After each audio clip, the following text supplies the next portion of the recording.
Somaliland को recognise करके Israel ने क्या सच में एक रेड लाइन क्रॉस कर दिया है? Anything else, I want you to know that I'm signing now, as we speak, Israel's official recognition of Somaliland.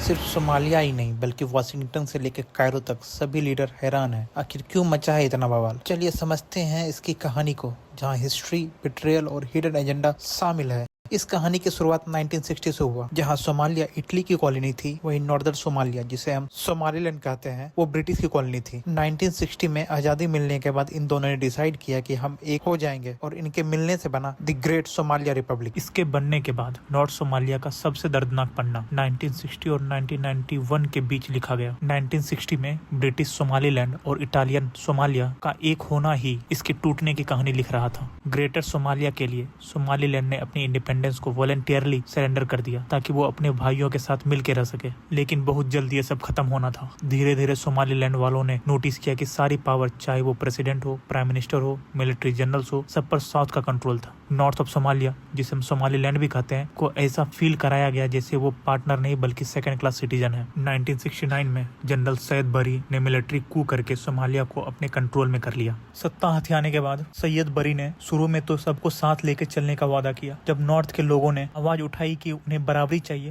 बरी ने इसे फोर्सफुली दबाना चाहा। 1988 नॉर्थ सोमालिया के इतिहास का सबसे काला साल था। जब वहां बगावत हुई तो सैयद बरी ने वो किया जो एक ट्रेडिशनल डिक्टेटर करता है लोगों के आवाज दबाने के लिए। उसने अपने ही एयरफोर्स को ऑर्डर दिया कि हरगीसा, जो अब सोमालीलैंड का कैपिटल है, उस पर बम गिराने के लिए। हरगीसा के एयरपोर्ट से प्लेन उड़ान भरती, शहर पे बम गिराती और वापस वहीं लैंड कर जाती रिफ्यूलिंग के लिए। इस अटैक में हरगीसा के 90% हिस्से को मिट्टी में मिला दिया गया। हजारों लोग मारे गए। उस दिन मलबे के नीचे सिर्फ इमारत नहीं दबी बल्कि यूनाइटेड सोमालिया का सपना भी हमेशा के लिए दफन हो गया। इसलिए जब 1991 में सैयद बरी का सरकार गिरा तो नॉर्थ सोमालिया ने तुरंत ही कह दिया, अब हमें अलग होना है। हम उस यूनियन से बाहर आ रहे हैं जो हमारे लिए मौत का पैगाम बन गया था। और फिर बना सोमालीलैंड। पिछले 34 सालों से सोमालीलैंड एक अलग देश की तरह एक्ट कर रहा है। उनके पास अपनी पुलिस है, अपनी करेंसी है और स्टेबल गवर्नमेंट है। लेकिन दुनिया के मैप पे वो आज भी सोमालिया का हिस्सा है। कोई भी कंट्री उन्हें रिकॉग्नाइज नहीं करता था अंटिल नाउ। फिर होती है इजराइल की एंट्री। अब सवाल ये है, इजराइल को अचानक सोमालीलैंड पे इंटरेस्ट क्यों आया? इसके पीछे इजराइल की पूरी एक स्ट्रेटजी है। इजराइल एक डॉक्ट्रिन फॉलो करता है